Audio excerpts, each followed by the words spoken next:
I never intended to be a kitchen, but after the sanding, varnishing, buffing, and disinfecting, I'm a formidable feeding machine. I mostly only see on my 3 overhead lights, but sometimes, usually in the nighttime, a candle's lit, and I can get a closer look at all the different parts of me. I'm restocked about once a week, but sometimes I run out of certain ingredients quicker than others. When I run out of patience, it's usually time to refill the peppercorns. When I'm too full of sadness, the compost should probably be thrown into the garden. After 20 years of being a room where food is prepared, I'd like to think I know pretty much everything there is to know about my existence. After all, I'm definitely not sentient like the cooks. How complicated could I really be? I'm simply a series of inanimate objects, each with their own specific purpose, and I like it that way. I'll leave it up to you what you make of me. That being said, there are some rules that I like to follow, being a kitchen. They are as follows. 1. Always be kind to your kitchen inhabitants. If a new cook can't get the eggs quite right, adjust the heat on the stove for him. It's only the kind thing to do. If an old rotten tomato is on its way out, break the news to him gently and set him down in the compost as carefully as can be. Number 2, don't be a boring, lukewarm kitchen. I switch up my specialty cuisine every 3 to 4 months to avert burnout and self-hatred. Right now it's pretty much just Mexican food, but next month we're moving slightly north to Tex-Mex.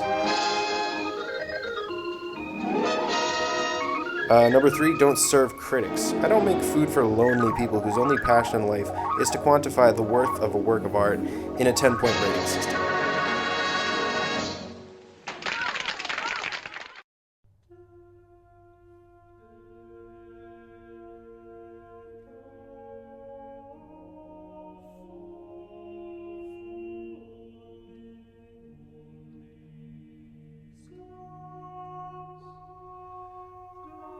These rules were formulated through years of trial and error. In my kitchen infancy, I was far too laissez-faire. Food was burnt constantly, and I ran the risk of being torn apart and remodeled. So I vowed never to stray from these rules, so as to retain as much of my kitchenhood as possible. I sometimes wonder about my kitchen self, though. It gets tiring being so productive. It gets tiring being demanding of myself. Carrots don't kick themselves for not being orange enough.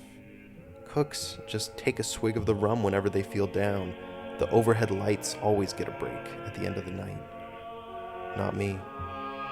I don't get any breaks. All day and night, there's a hum that comes from deep inside me. Is it the dishwasher? The oven slowly cooling off?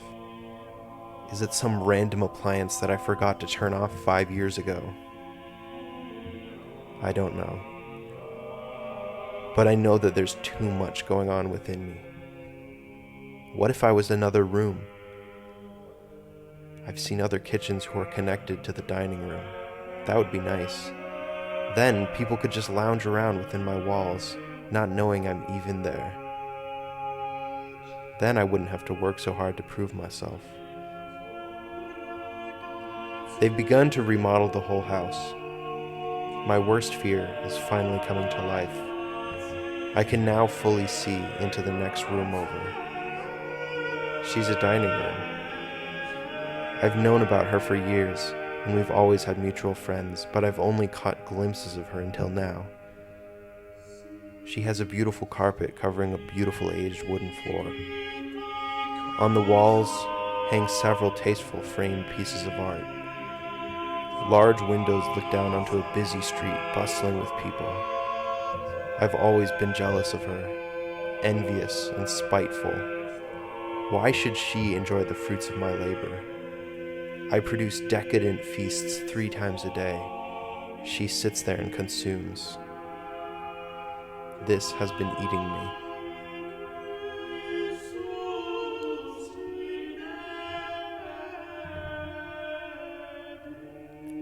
For the first time, I see the family eating. Except they're not eating. They're arguing. The father shouts at the crying son to eat his carrots, and the mother cries over her glass of wine. The daughter stares blankly at her steak and potatoes. A feast fit for a royal family was ignored by my kitchen inhabitants. A strong sense of grim acceptance came over me. I realized that I can't control how my art is consumed. and the dining room can't control what happens within her walls. Neither of us can control whether we're remodeled.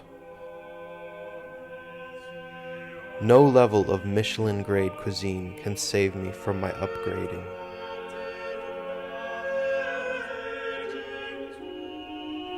My grim acceptance turns into a slow sigh of relief. I exist as a simple series of inanimate objects.